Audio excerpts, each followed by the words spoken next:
أعوذ بالله من الشيطان الرجيم. بسم الله الرحمن الرحيم. إن الذين كفروا بعد إيمانهم ثم ازدادوا كفرا لن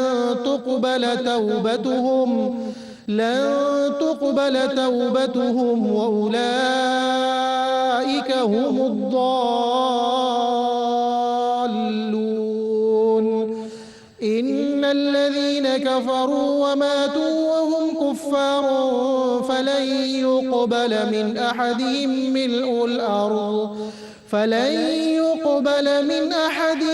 ملء الأرض ذهبا ولو افتدى به أولئك لهم عذاب أليم وما لهم من ناصرين. لن تنالوا البر حتى تنفقوا مما تحبون وما تنفقوا من شيء فإن الله به عليم. كل الطعام كان حلا لبني إسرائيل إلا ما حرم إسرائيل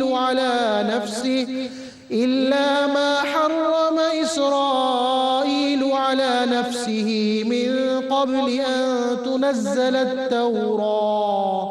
قل فأتوا بالتوراة فاتلوها إن كنتم صادقين. فمن افترى على الله الكذب من بعد ذلك فأولئك هم الظالمون. قل صدق الله. فاتبعوا ملة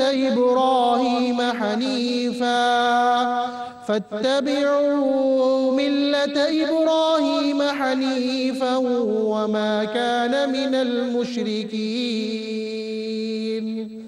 صدق الله العظيم.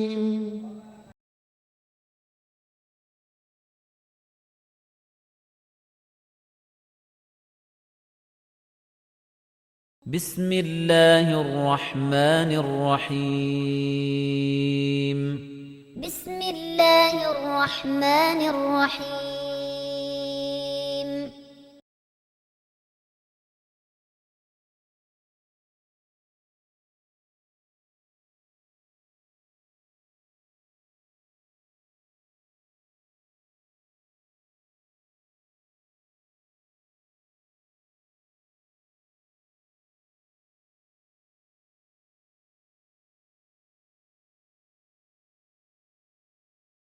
الحمد لله رب العالمين والصلاة والسلام على سيد الأنبياء والمرسلين أما بعد.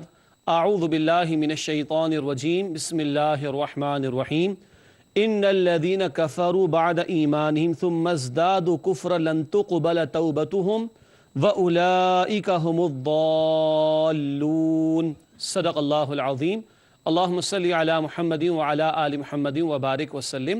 رب اشرح لي صدري ويسر لي أمري واحلل عقدۃ من لسانی یفقہوا قولی واجعل لی وزیرا من اہلی آمین یا رب العالمین.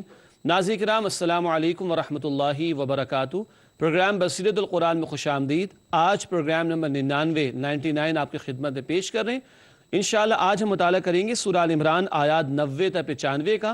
ان آیات کی تلاوت کے ذریعے قاری سلمان صاحب نے الحمدللہ اس پروگرام کا باقاعدہ آغاز فرما دیا ہے.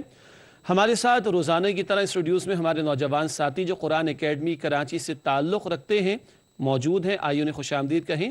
السلام علیکم ورحمۃ اللہ وبرکاتہ. وعلیکم السلام ورحمۃ اللہ وبرکاتہ. خیریت سے آپ لوگ؟ الحمدللہ. جی الحمدللہ. ناظرین کرام بات آگے بڑھاتے ہیں. سب سے پہلے ہم سب کی ترغیب اور تشویق اور موٹیویشن کے لیے ایک مبارک فرمان نبی اکرم صلی اللہ علیہ وسلم کا. آئیے قرآن سیکھیں. فرمان نبوی صلی اللہ علیہ وسلم. قرآن کریم کی ایک آیت کو سمجھ لینا 100 رکعت سے افضل ہے. قرآن کریم کی ایک آیت کو سمجھ لینا 100 رکعت سے افضل ہے.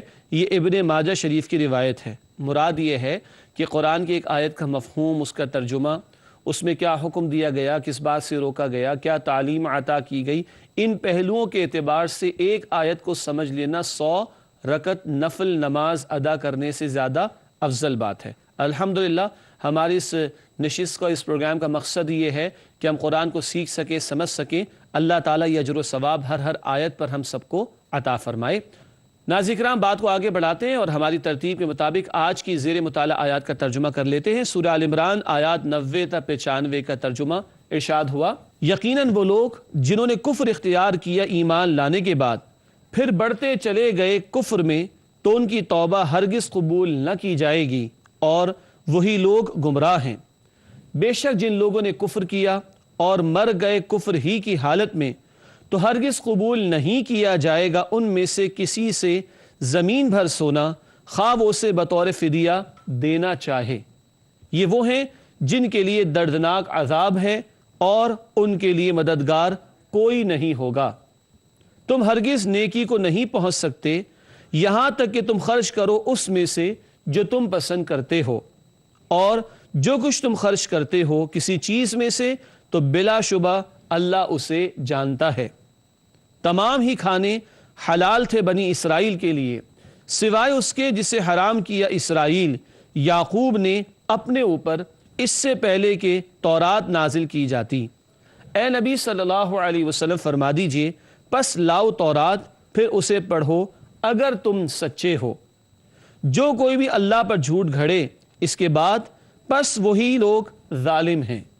اے نبی صلی اللہ علیہ وسلم بتا دیجئے، سچ فرمایا اللہ نے، پس پیروی کرو ابراہیم علیہ السلام کے راستے کی جو بالکل یکسو تھے اللہ کی طرف، اور وہ شرک کرنے والوں میں سے نہیں تھے۔ ناظرین کرام، یہ ترجمہ سورہ آل عمران آیات 90 تا 95 کا۔ ہماری ترتیب کے مطابق آگے بڑھتے ہیں اور ربط آیات کو جانتے ہیں۔ پچھلی آیات جو ہم نے سمجھی ان کا آج کی زیر مطالعہ آیات سے تعلق کیا بنتا ہے، آئیے جاننے کی کوشش کریں۔ ربط آیات کے ذیل میں پہلی بات لکھی ہے، گزشتہ آیات میں فرمایا گیا تھا کہ مرتد کی سچی توبہ اللہ قبول کرتا ہے۔ توبہ کا دروازہ کھلا ہوا ہے، کوئی صدق دل سے پلٹ آئے تو اللہ معاف کرنے کو تیار ہے۔ یہ ذکر پچھلی آیات میں تھا۔ اب بتایا جا رہا ہے کہ کفر کی حالت ہی میں اگر کسی کی موت واقع ہو جائے تو اس کا قیامت کے دن کوئی مددگار نہیں ہوگا۔ کفر پر کوئی اڑا رہا اور اسی کفر کی حالت میں اس کی موت آ گئی تو کل اس کے لیے قیامت کے دن کوئی مددگار نہیں ہوگا۔ آج کی آیات میں یہ گفتگو بھی آئے گی انشاءاللہ تعالی۔ ناظرین کرام، ربط آیات کے بعد چلتے ہیں تعارف کی طرف، یعنی جن موضوعات پر گفتگو رہے گی ان کا مختصر سا ایک جائزہ۔ تعارف میں آئیے سب سے پہلی بات دیکھتے لکھی ہے، کفر کی حالت میں موت آ گئی تو توبہ قبول نہیں ہوتی۔ بہت سادہ بات ہے، موت کے آنے سے پہلے تو عمل کا موقع ہے، توبہ کا امکان بھی ہے، لیکن موت کفر پر آ گئی تو اب توبہ کا امکان نہیں ہے اور اب کوئی توبہ قبول نہیں ہوگی۔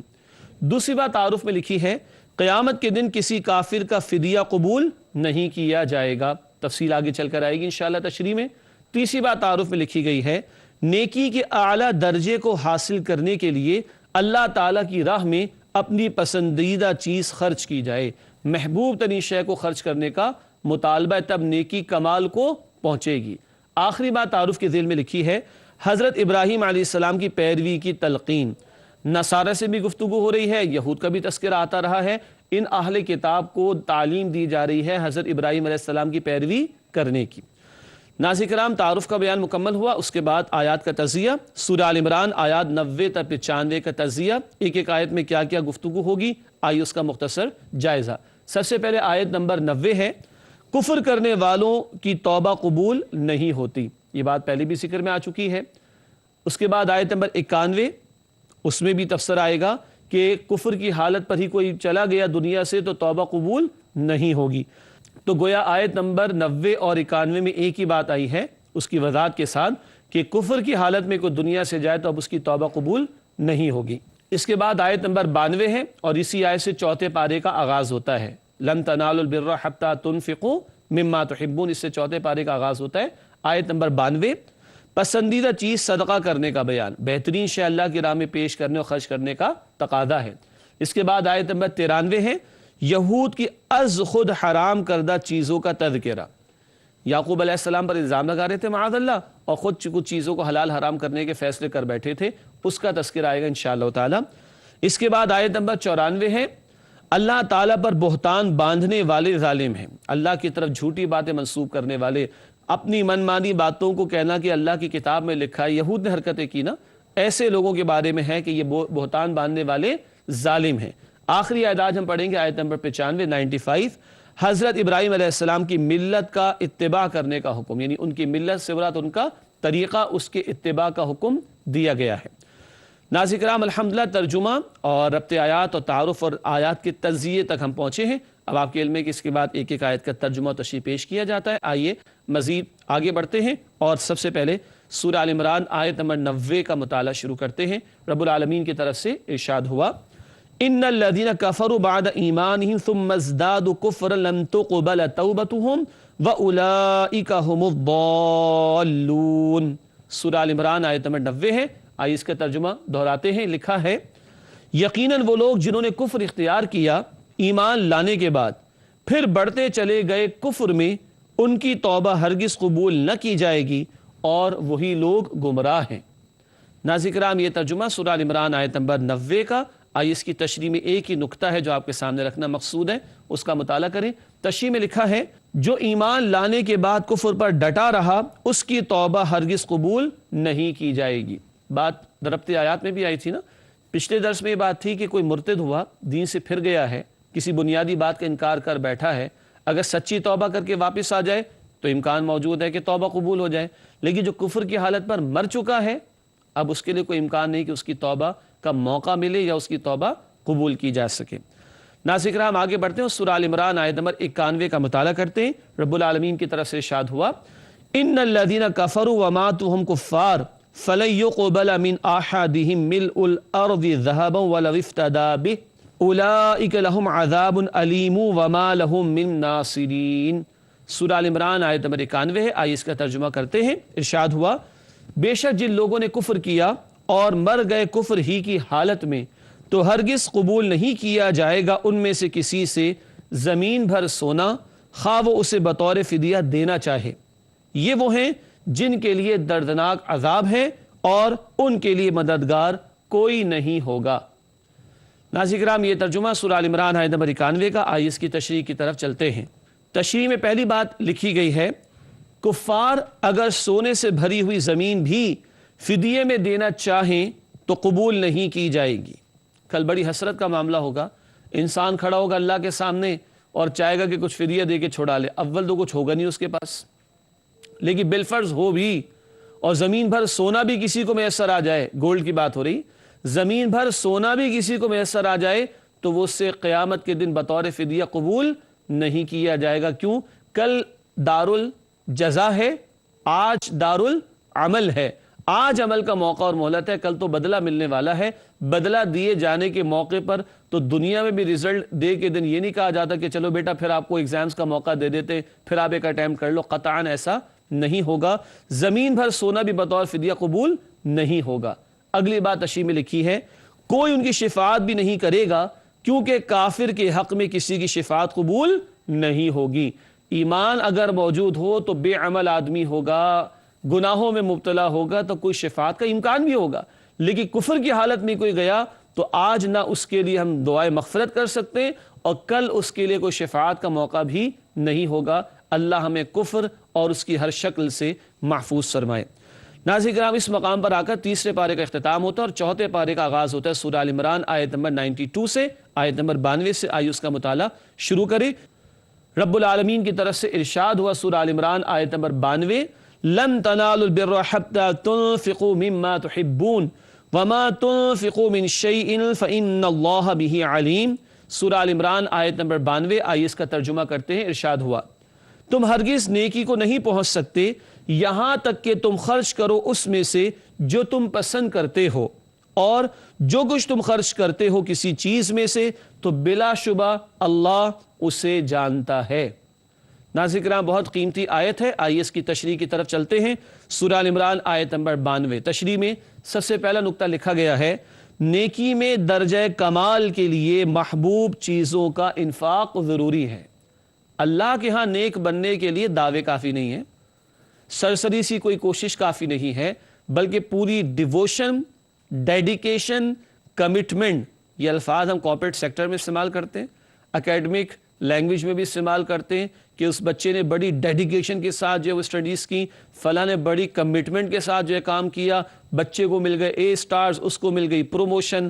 یہ دنیا کے معاملات میں تو ہو رہا ہے، اللہ کی نگاہوں میں ہم قابل قبول ہو جائیں، یہاں کوئی ڈیڈیکیشن، یہاں کوئی کمٹمنٹ ہے کہ نہیں، اس پہ ہمیں غور کرنا چاہیے۔ لکھا ہے نیکی میں درجہ کمال کے لیے محبوب چیزوں کا انفاق ضروری ہے۔ نیکی کا دعویٰ کافی نہیں بلکہ نیکی کا ثبوت پیش کرنا اور اس کے لیے بہترین چیز، بہترین شے پیش کرنا، اس کا بھی تقاضا ہے۔ اب یہ بہترین چیزیں یا محبوب چیزیں کیا کیا ہو سکتی ہیں؟ کچھ اشارہ اگلے نقطے میں ہے تشریح میں۔ محبوب چیزوں میں مال و متاع، مال و اسباب، جسم و جان اور جاہ و منصب سب شامل ہیں۔ اللہ کی رضا کی خاطر کبھی مال بھی لگانا ہوگا، کبھی جان بھی کھپانا ہوگی، کبھی وقت بھی دینا ہوگا، کبھی صلاحیتوں کو بھی کھپانا اور لگانا ہوگا، کبھی کچھ قربانیاں دینا ہوں گی، جاہ و منصب کو چھوڑنا پڑے گا، ممکن ہے کہ اختیارات کو بھی چھوڑنا پڑ جائے، ممکن ہے گھر بار کو چھوڑ کر ہجرت بھی کرنی پڑ جائے۔ یہ سارا تصور محبوب ترین چیزوں میں سے خرچ کرنے کے اعتبار سے ہے۔ تیسرا اور آخری نقطہ ہے اس آیت کی تشریح میں، نجران کے وفد کو بھی قبول حق کی دعوت دی جا رہی ہے۔ یاد آ رہا ہے نا سورہ آل عمران میں ناظرین کرام آپ کو یاد ہے کہ ایک غالب حصہ گفتگو کا نجران سے جو وفد آیا تھا، ڈیلیگیشن آیا تھا نصارہ کا، عیسائیوں کا، ان سے کلام ہو رہا ہے۔ اور ان کا مسئلہ اور ان کا معاملہ کیا تھا؟ ان کا معاملہ یہ تھا کہ وہ رومی سلطنت سے جو ان کو نذرانے ملتے تھے، مال و دولت ملتا تھا، وہ آڑے آ رہا تھا، حق قبول نہیں کر رہے، پہچان رہے کہ محمد کریم صلی اللہ علیہ وسلم اللہ کے آخری رسول ہیں، لیکن کیا کرے کہ وہ مال کی محبت آڑے آ رہی تھی۔ ان کو بھی کہا جا رہا ہے جب تک کہ محبوب ترین شے کو خرچ نہ کر دو تمہاری نیکی درجہ کمال کو نہیں پہنچ سکتی۔ ناظرین کرام الحمدللہ سورہ آل عمران آیت نمبر 92 کا مطالعہ مکمل ہوا۔ اگلی 3 آیات کا مطالعہ ہمیں اور کرنا ہے، مگر انشاءاللہ آپ سے ملاقات ہوتی ہے ایک مختصر سے وقفے کے بعد۔ السلام علیکم ورحمۃ اللہ وبرکاتہ۔ ناظرین کرام پروگرام بصیرت القرآن میں خوش آمدید۔ آج ہم مطالعہ کر رہے ہیں سورہ آل عمران آیات 90 تا 95 کا۔ وقفے سے پہلے آیت نمبر 92 کا مطالعہ مکمل ہوا تھا، اپنا مطالعہ آگے بڑھاتے ہیں۔ سورہ آل عمران آیت نمبر 93 کا مطالعہ شروع کرتے ہیں۔ رب العالمین کی طرف سے ارشاد ہوا، کل الطعام کان حلا لبنی اسرائیل الا ما حرم اسرائیل علی نفسہ من قبل ان تنزل التوراۃ قل فأتوا بالتوراۃ فاتلوها ان کنتم صادقین۔ سورہ آل عمران آیت نمبر 93، آئیے اس کا ترجمہ کرتے ہیں۔ ارشاد ہوا، تمام ہی کھانے حلال تھے بنی اسرائیل کے لیے سوائے اس کے جسے حرام کیا اسرائیل یعقوب نے اپنے اوپر، اس سے پہلے کہ تورات نازل کی جاتی۔ اے نبی صلی اللہ علیہ وسلم فرما دیجئے پس لاؤ تورات، پھر اسے پڑھو اگر تم سچے ہو۔ ناظرین کرام یہ ترجمہ سورہ آل عمران آیت نمبر 93 کا۔ چلتے ہیں اس کی تشریح کی طرف۔ ایک تاریخی معاملے کے حوالے سے گفتگو ہے، آئیے مطالعہ کرتے ہیں۔ پہلی بات تشریح میں لکھی گئی ہے، یہود کے ایک اعتراض کا جواب دیا گیا ہے۔ اصل میں نبی اکرم صلی اللہ علیہ وسلم اور صحابہ کرام اونٹ کا گوشت استعمال کرتے تھے۔ یہود کو تو بس کوئی موقع چاہیے اعتراض کرنے کے لیے، ارے جی آپ یہ کیوں کھا رہے، یہ تو حرام ہے۔ تو قرآن نے اس کی طرف اشارہ کیا کہ یعقوب علیہ السلام، ان کا ذکر آگے ہے، آئیے پڑھ لیتے تشریح میں۔ حضرت یعقوب علیہ السلام نے کسی بیماری کی وجہ سے اونٹ کا گوشت استعمال کرنا ترک کر دیا تھا۔ یہ کہہ رہے دیکھیں نا یعقوب علیہ السلام نے بھی تو حرام کر لیا، تو آپ لوگ کیوں کھاتے؟ آپ اگر پیغمبروں کو مانتے تو آپ اونٹ کا گوشت کیوں کھاتے ہیں؟ تو قرآن نے ایک بات تو یہ بیان کی کہ اپنے لیے انہوں نے حرام سے مراد اس معنی میں حرام نہیں، رک جانا، کوئی بیماری پیش آ گئی تھی حضرت یعقوب علیہ السلام کو اور اس میں پرہیز کر رہے تھے وہ اونٹ کے گوشت کا، ایک روایتی نقل کی گئی تاریخی طور پر، تو یہ ان کا ایک ذاتی معاملہ تھا بیماری کے اعتبار سے، نہ کہ انہوں نے اس کو کوئی حرام کیا ہو امت کے لیے، معاذ اللہ۔ دوسری بات آگے لکھا ہے، تورات میں ان چیزوں کی حرمت کا کوئی ذکر نہیں تھا، اسی لیے رسول اللہ علیہ السلام کیا فرما رہے، لے آؤ تورات اور پڑھو اسے اگر تم سچوں میں سے ہو۔ سمجھنے کی ایک بات تو یہ ہے کہ یعقوب علیہ السلام کی صدیوں کے بعد جا کے تورات کا نزول ہو رہا ہے، صحیح، اور یہ جو ہیں اعتراض کر رہے ہیں کس بات پر کہ تورات میں ایسا ہے تورات میں ویسا ہے، تو کہا جا رہا ہے کہ تورات پیش کرو اگر تم سچے ہو تو۔ اچھا ایک وضاحت ہو جائے، یہاں پہ اسرائیل کا لفظ آیا، یاد ہے سورۃ البقرہ میں ہم پڑھ چکے ناظرین کرام، اسرائیل لقب ہے کس کا؟ یعقوب علیہ السلام کا، اور اس کے معنی اللہ کے بندے کے ہیں، اس لفظ اسرائیل یہاں پر آیا جو ہم کہہ رہے ہیں یعقوب علیہ السلام کے حوالے سے استعمال ہوا۔ تو یہ ایک اعتراض تھا یہود کی طرف سے کہ جہاں وہ یہ کہتے تھے کہ یہ اونٹ کا گوشت مسلمان کو استعمال کرتے ہیں تو حرام ہے، تو قرآن نے ایک بات تو کہی کہ اگر تم کو تاریخی بات بیان کرنا چاہ رہے ہو تو اس کی کریکشن کر لو کہ یعقوب علیہ السلام نے کسی بیماری کی وجہ سے اونٹ کا گوشت استعمال کرنا ترک کیا تھا، ورنہ تورات میں اس کی حرمت کا ذکر کہیں نہیں ہے۔ اپنی کتاب لے کر آؤ، پڑھ کر دیکھو، اس میں بتاؤ کہاں پر لکھا ہوا ہے۔ آگے چلتے ہیں ناظرین کرام، سورہ آل عمران آیت نمبر 94 کی طرف۔ ارشاد ہوا رب العالمین کی جانب سے فَمَنِ افْتَرَىٰ عَلَى اللَّهِ الْكَذِبَ مِن بَعْدِ ذَلِكَ فَأُولَٰئِكَ هُمُ الظَّالِمُونَ۔ سورہ آل عمران آیت نمبر 94 ہے، آئیے اس کا ترجمہ کرتے ہیں۔ ارشاد ہوا جو کوئی بھی اللہ پر جھوٹ گھڑے اس کے بعد پس وہی لوگ ظالم ہیں۔ بات بہت واضح ہے لیکن تشریح کا ایک نقطہ سمجھ لیتے ہیں۔ لکھا ہے تشریح میں اللہ تعالیٰ پر بہتان باندھنے والے ہی ظالم ہیں۔ اب یہ بہتان کیا ہے؟ یعقوب علیہ السلام کے ایک معاملے کو امت کے لیے حرام ٹھہرانے کی بات کر رہے ہیں اور کہہ رہے کہ کتاب میں ایسا لکھا ہے، تبھی تو کہا تھا نا پچھلی آیت میں کہ لے آؤ تورات اور پڑھو اسے اور بتاؤ کہاں اس میں لکھا ہوا ہے۔ تو یہ غلط باتوں کو اللہ کی طرف منسوب کرنا، اپنی خواہشات نفسانی کے پیش نظر حلال حرام کے اندر اپنے معاملات کو طے کرنا اور خود طے کرنا حلال حرام کو اور منسوب کرنا اللہ کی طرف، اس کو فرمایا گیا کہ یہ لوگ اللہ پر جو جھوٹ باندھ رہے ہیں یہ لوگ ظالم ہیں۔ ناظرین کرام، آج کے مطالعے کے اعتبار سے آخری آیت کا مطالعہ کرتے ہیں۔ سورہ آل عمران آیت نمبر 95، رب العالمین نے ارشاد فرمایا قُلْ صَدَقَ اللَّهُ فَاتَّبِعُوا مِلَّةَ إِبْرَاهِيمَ حَنِيفًا وَمَا كَانَ مِنَ الْمُشْرِكِينَ۔ سورہ آل عمران آیت نمبر 95 ہے، آئیے اس کا ترجمہ کر لیتے ہیں۔ ارشاد ہوا اے نبی صلی اللہ علیہ وسلم بتا دیجئے سچ فرمایا اللہ نے، پس پیروی کرو ابراہیم علیہ السلام کے راستے کی جو بالکل یکسو تھے اللہ کی طرف اور وہ شرک کرنے والوں میں سے نہیں تھے۔ ترجمہ ناظرین کرام، یہ سورہ آل عمران آیت نمبر 95 کا۔ آئیے اس کی تشریح کی طرف چلتے ہیں۔ تشریح میں پہلی بات لکھی گئی ہے حضرت ابراہیم علیہ السلام کی پیروی کا حکم، ان کا دین بھی اسلام ہے۔ یہ تو یہودی اور یہودیت کا ڈھنڈورا پیٹا، نصرانیوں نے عیسائیت کا ڈھنڈورا پیٹا۔ کہا جا رہا ہے کہ ابراہیم علیہ السلام بھی اسلام کی تعلیم لے کر آئے تھے اور وہ ایک اللہ کے مسلم اور فرما بردار اور یکسو تھے۔ تم بھی انہی کی تعلیمات پر عمل کرتے ہوئے مسلم بننے کی کوشش کرو۔ اگلی بات تشریح میں لکھی ہے حضرت ابراہیم علیہ السلام شرک سے پاک اور اللہ تعالیٰ کے لیے یکسو تھے۔ بار بار قرآن ذکر کرتا ہے وَمَا كَانَ مِنَ الْمُشْرِكِينَ، وہ مشرکین میں سے نہیں تھے۔ اس سے مشرکین عرب کو بھی سمجھایا گیا ہے، سورۃ البقرہ میں ذکر آ چکا، جو اپنی نسبت کس کی طرف کرتے تھے؟ حضرت ابراہیم علیہ السلام کی طرف۔ آخری بات اس آیت کی تشریح میں لکھی گئی ہے یہود و نصارہ کو دعوت توحید قبول کرنے کی دعوت دی جا رہی ہے، اور اب یہ دعوت توحید کون پیش کر رہے ہیں؟ نبی اکرم صلی اللہ تعالی علیہ وسلم۔ ناظرین کرام، الحمدللہ آج کی زیر مطالعہ آیات سورہ آل عمران آیات 90 تا 95 کا مطالعہ مکمل ہوا کسی درجے میں۔ چلتے ہیں ہمارے نوجوان ساتھیوں کی جانب اور ان سے یہ پوچھتے ہیں کہ آج وہ ہم سے کیا سوال کرنا چاہتے ہیں۔ جی احمد، آپ کیا سوال کریں گے؟ اللہ کی راہ میں شے خرچ کرنے کا تذکرہ ہوا ہے، تو ہم لوگ تو اسٹوڈنٹ ہیں، تو ہم لوگ کیا خرچ کریں گے؟ ماشاءاللہ، بڑا دلچسپ سوال ہے ناظرین کرام۔ غالباً پہلے بھی کبھی آیا ہوگا ہماری نشستوں میں، کیونکہ اسٹوڈنٹس ہی تشریف لاتے ہیں ہمارے سارے اسٹوڈیوز میں، اور سوال یہ کہ ہم تو اسٹوڈنٹس ہیں، صاف صاف بولے ہم تو پاکٹ منی پہ چل رہے ہیں بھی، تو ہم کیا خرچ کریں گے؟ تو پہلی بات تو یہ سمجھ لینے کی ہے کہ خرچ کرنے کا تقاضا صرف مال تک محدود نہیں ہے۔ اللہ کی راہ میں اور اللہ کی رضا کی خاطر بہت کچھ خرچ کیا جا سکتا ہے۔ اگر اللہ نے آپ کو دین کا فہم عطا فرمایا تو اب کچھ وقت لگا کر اسے اگر دوسروں کو آپ سکھاتے ہیں تو یہ بھی کیا ہے؟ یہ بھی انفاق ہے۔ کاہے کا؟ انفاق ہے اپنی صلاحیت کا، انفاق ہے اپنے وقت کا۔ آپ ایک اکیڈمی میں پڑھ رہے ہیں، تعلیم حاصل کر رہے ہیں، کسی دن کسی کی طبیعت خراب ہو گئی، وہ اس یونیورسٹی نہیں آ سکا، وہ کالج نہیں آ سکا، وہ اکیڈمی نہیں آ سکا، اب آپ کچھ وقت لگا کر اس کو پچھلے دن کا کام بتا دیتے ہیں، جو ڈسکشن ہوا وہ ایکسپلین کر دیتے ہیں، اور مقصد ہوتا ہے کہ اللہ راضی ہو جائے، تو یہ آپ نے کس چیز کا انفاق کیا؟ آپ نے اپنے وقت کا انفاق کیا ہے۔ اسی طریقے پر دین کی محنت کرنی ہے، دین کی سٹرگل کرنی ہے، دین کی جد و جہد کرنی ہے، لوگوں تک اللہ کا پیغام پہنچانا ہے۔ آپ جاتے ہیں، چل کر جاتے ہیں یا موٹر سائیکل پر جاتے ہیں، کچھ اپنا پیسہ بھی اس میں لگا رہے ہوں گے، پاکٹ منی اس میں لگا رہے ہوں گے نا۔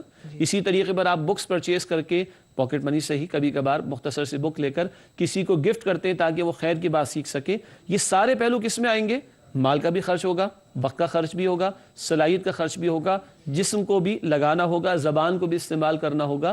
اس لیے یہ نہیں کہا کہ جو مال میں سے تم خرچ کر دو، بلکہ یہ کہا کہ جو تمہیں پسند ہے وقت آدمی کے پاس ہے، جان آدمی کے پاس ہے، آدمی اس کا استعمال صحیح کرنا چاہتا ہے، اپنی جان کو نقصانات سے بچانا چاہتا ہے، ان سب کو کھپائے جانے کو انفاق کہا جائے گا۔ مقصد کیا ہو؟ اللہ راضی ہو اور اس کے کلمے کی سربلندی ہو جائے۔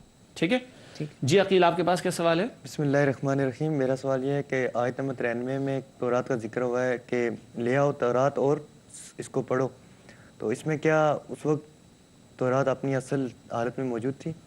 اس وقت کیا تورات اپنی اصل حالت میں موجود تھی؟ بڑا اہم سوال ہے کہ ان سے کہا گیا کہ تورات لے کر آؤ، پڑھ کر بتاؤ۔ تو کیا ناظرین کرام بڑا اہم سوال، اس وقت کیا جب نبی اکرم صلی اللہ علیہ وسلم تشریف فرما ہیں کیا تورات اوریجنل فارم میں موجود تھی؟ یقیناً نہیں تھی، یہ تو ہم پہلے بھی پڑھ کر آ چکے ہیں۔ اب سوال آ رہا ہے پھر کیوں کہا جا رہا ہے ان کو؟ تو یہ بات جان لیجئے کہ ایک ہے تورات میں تحریف کا ہو جانا اور ایک ہے اس کی باتیں بالکل ہی ختم ہو جانا۔ پہلی والی بات تو ہے کہ تحریف ہوئی، تبدیلی ہوئی، تبدیلیاں بہت زیادہ ہو گئیں، لیکن ساری باتیں بالکل ہی ختم ہو گئیں، ایسا نہیں تھا، بلکہ کہا یہ گیا تھا کہ جو تم کہہ رہے ہو کہ اونٹ کا گوشت حرام ہے، ذرا تورات میں بتاؤ نا کہاں لکھا ہوا ہے۔ یعنی ان تحریفوں کے باوجود بھی کہیں وہ نہیں دکھا سکتے تھے، اور جو کچھ تورات میں سے بچا ہوگا صحیح تعلیمات پر مبنی، اس میں بھی کہیں ایسی بات درج نہیں تھی۔ آج بھی تورات اور انجیل تو موجود ہے نا، اوریجنلی فارم میں تو موجود نہیں ہے، لیکن نبی اکرم صلی اللہ علیہ وسلم کی بشارتوں کا ذکر قرآن کرتا ہے کہ ان کتابوں میں ہیں، وہ آج بھی موجود ہیں، وہ اولڈ ٹیسٹمنٹ میں بھی ہیں، وہ نیو ٹیسٹمنٹ بھی ہیں، جو ہم سورہ البقرہ میں بھی تفصیل سے بات کر آئے ہیں الحمدللہ۔ جی سہیب، آپ کا کیا سوال ہے؟ جی ابراہیم علیہ السلام کا ذکر آیا کہ وہ ہرگز شرک کرنے والوں میں سے نہ تھے، بالکل، تو اس کے پیچھے کوئی خاص حکمت موجود ہے؟ اچھا، کہ وما کان من المشرکین، ابراہیم علیہ السلام مشرکین میں سے نہیں تھے، بلکہ وہ تو یکسو تھے، اللہ کے حکم کی تابعداری کرنے والے تھے، فرمانبرداری اختیار کرنے والے تھے۔ ایک بات میں نے عرض کی تھی، آپ کو یاد ہوگا کہ قرآن جب کہتا ہے وہ مشرکین میں سے نہیں تھے، تو مشرکین عرب کو بھی تعلیم دی جا رہی ہوتی ہے، کیونکہ جو مکہ مکرمہ میں لوگ تھے، عرب میں جو لوگ موجود تھے، وہ اپنی نسبت کرتے تھے ابراہیم علیہ السلام کی طرح، مگر بتوں کی پوجا پاٹ بھی کرتے تھے۔ تو ان کو بتایا جا رہا ہے جن کو تم ماننے کا دعویٰ کرتے وہ تو مشرک نہیں تھے، وہ تو موحد تھے، وہ تو توحید پر کاربند تھے۔ ایک تو وہ عربوں کو بھی ایڈریس کیا جاتا ہے، دوسرا یہود و نصارہ نے بھی تو ایک بدترین شرک کیا تھا۔ یہودیوں نے عزیر علیہ السلام کو اللہ کا بیٹا بنا ڈالا، معاذ اللہ۔ عیسائیوں نے عیسیٰ علیہ السلام کو اللہ کا بیٹا بنا ڈالا، معاذ اللہ۔ یہ بھی تو شرکیہ طرز عمل ہے۔ تو گویا اہل کتاب کو بھی تعلیم دی جاتی ہے اور ابراہیم علیہ السلام کے ذریعے، اور مشرکین عرب کو بھی تعلیم دی جاتی ہے ابراہیم علیہ السلام کا تذکرہ فرما کر، اور یہ ذکر بھی سورۃ البقرہ میں آیا تھا ہمارے سامنے۔ ناظرین کرام الحمدللہ سوالات کے جوابات آپ کی خدمت میں پیش کیے گئے۔ پروگرام کے آخری حصے میں ہم مختصر سیگمنٹ شامل کرتے ہیں، چلتے ہیں ان کی طرف۔ سب سے پہلے قرآنی معلومات کا سیگمنٹ ہے۔ آج بھی ایک اہم بات ہے، پہلے بھی اشارتاً آ چکی ہے۔ لکھا ہے 2/3 قرآن حکیم مکی صورتوں پر مشتمل ہے، جن میں ایمانیات، اخلاقیات اور انبیاء کے واقعات کا بکثرت بیان ہے۔ 2/3 حصہ قرآن کا مکی صورتوں پر مشتمل، اور مین موضوعات کیا ہیں؟ ایمانیات، اخلاقیات اور پیغمبروں کے واقعات۔ مکی صورتوں کا جب مطالعہ کریں گے تفصیل ہمارے سامنے آئے گی انشاءاللہ۔ سورہ آل عمران سمجھ رہے ہیں، مدنی صورت ہے۔ ناظرین کرام اس کے بعد حاصل مطالعہ، جن باتوں کو آج ہم نے سمجھا ان کا ایک مختصر جائزہ آخر میں۔ سب سے پہلے حاصل مطالعہ میں لکھا گیا ہے جن لوگوں نے ایمان لانے کے بعد کفر کیا ان کی توبہ ہرگز قبول نہیں کی جائے گی۔ اللہ تعالیٰ کفر سے اور اس کی ہر قسم سے ہم سب کو محفوظ رکھے، آمین۔ دوسری بات لکھی ہے حاصل مطالعہ میں، اعلیٰ درجے کی نیکی حاصل کرنے کے لیے انسان اپنی پسندیدہ چیز خرچ کرے۔ ٹھیک ہے احمد، صرف مال نہیں، جو شے محبوب ہے، جو دستیاب ہے، جس سے محبت ہے، وقت ہو، صلاحیت ہو، جان ہو، اولاد ہو، اسے خرچ کیا جائے۔ تیسری اور آخری بات، ملت ابراہیم علیہ السلام کے اتباع کا بطور خاص حکم دیا گیا۔ ملت طریقے کو کہتے ہیں، اور اہل کتاب کو کہا جا رہا ہے تم اپنی خواہشات نفسانی کی پیروی چھوڑو اور ابراہیم علیہ السلام کی طرح اللہ کے لیے یکسو اور فرما بردار ہو جاؤ۔ ناظرین کرام حاصل مطالعہ کے بعد جائزہ، اپنے اندر کچھ جھانکنے اور تلاش کرنے کا موقع۔ سب سے پہلا سوال جائزے کے اعتبار سے لکھا ہے، کیا ہم دین اسلام کو مکمل نظام حیات سمجھتے ہیں؟ رب العالمین اہل کتاب کو سمجھا رہا ہے کہ مسلم ہو جاؤ، اور یہ مسلم ہونا کھانے پینے کے معاملات میں بھی ہوگا، زندگی کے تمام امور میں ہوگا۔ کیا آج ہم مسلمان یہ تسلیم کرتے ہیں کہ اسلام ایک مکمل ضابطہ حیات ہے، یا زندگی کے چند خانوں میں اس کو ہم نے محدود کر رکھا ہے؟ دوسرا سوال، کیا ہم عملی اعتبار سے اہل کتاب کی طرح دین حق کو فراموش تو نہیں کر رہے؟ یہود حسد کی وجہ سے، نصارہ اور غلط بگاڑ والی باتوں کی وجہ سے جانتے بوجھتے رد کر رہے تھے۔ یہ نجران کا وفد جو آیا تھا، مال کی محبت آڑے آئی نا قبول حق میں۔ ہم یہ جائزہ لیں ہم کہیں اہل کتاب کی طرح دین حق کو فراموش تو نہیں کر رہے دنیا کے چند ٹکوں کی خاطر؟ تیسرا اور آخری سوال، کیا ہم اپنی محبوب ترین شے کے انفاق کے لیے تیار رہتے؟ محبوب ترین شے، جان سے بڑی محبت ہے، مال سے بڑی محبت ہے، اپنی صلاحیتوں سے بڑی محبت ہے، اس سب کو اللہ کی تعلیم کے مطابق، اللہ کے حکم کے مطابق خرچ کرنا اور اللہ کے دین کی سربلندی کے لیے لگانا، کیا ہم اس کی کوشش کر رہے ہیں کہ نہیں؟ ہمیں جائزہ لینا چاہیے۔ ناظرین کرام، آخری دو باتیں، گزشتہ سوال کا جواب۔ پچھلے پروگرام میں سوال رکھا گیا تھا آپ کی خدمت میں، گرم جوش دوست روز قیامت ایک دوسرے کے دشمن ہو جائیں گے، یہ بات کس آیت میں بیان کی گئی ہے؟ بڑی سخت بات ہے، بہت سخت بات ہے۔ جواب سورہ زخرف کی ہنٹ دی گئی تھی، سورہ زخرف 25 پارہ آیت نمبر 67 سورہ زخرف آیت 67، الاخلاء یومئذ بعضهم لبعض عدو الا المتقین، گرم جوش دوست قیامت کے دن ایک دوسرے کے دشمن ہو جائیں گے الا المتقین، سوائے تقوی والوں کے۔ اللہ ہمیں تقوی کا رشتہ ہماری دوستیوں میں شامل کرنے اور بڑھانے کی توفیق عطا فرمائے۔ آج کا سوال نوٹ کیجئے گا، یہ بھی ہلا دینے والا ایک مقام ہے قرآن حکیم کا۔ لکھا ہے، انسان دور بھاگے گا اپنے بھائی، ماں، باپ، بیوی اور اولاد سے، یعنی قیامت کے دن انسان دور بھاگے گا اپنے بھائی، ماں، باپ، بیوی اور اولاد سے، مراد قیامت کے دن۔ یہ بات کس آیت میں بیان کی گئی ہے؟ اگلے پروگرام میں اس کا جواب پیش کریں گے۔ ہنٹ کے لیے 30واں پارہ دیکھ لیجئے گا، وہاں اس کا آپ کو جواب مل جائے گا انشاءاللہ تعالی۔ ناظرین کرام، اسی کے ساتھ ہمارے پروگرام کا وقت مکمل ہوتا ہے۔ آپ تمام ساتھیوں کا بہت شکریہ، اللہ آپ کو خوش رکھے اور آپ کے علم اور عمل میں اضافہ عطا فرمائے۔ اسی کے ساتھ ناظرین کرام اجازت دیجئے، اللہ تعالی ہم سب کو اپنے کلام سے ہمارے تعلق کو مزید مضبوط کرنے کی توفیق عطا فرمائے۔ وآخر دعوانا ان الحمد للہ رب العالمین، والسلام علیکم ورحمۃ اللہ وبرکاتہ۔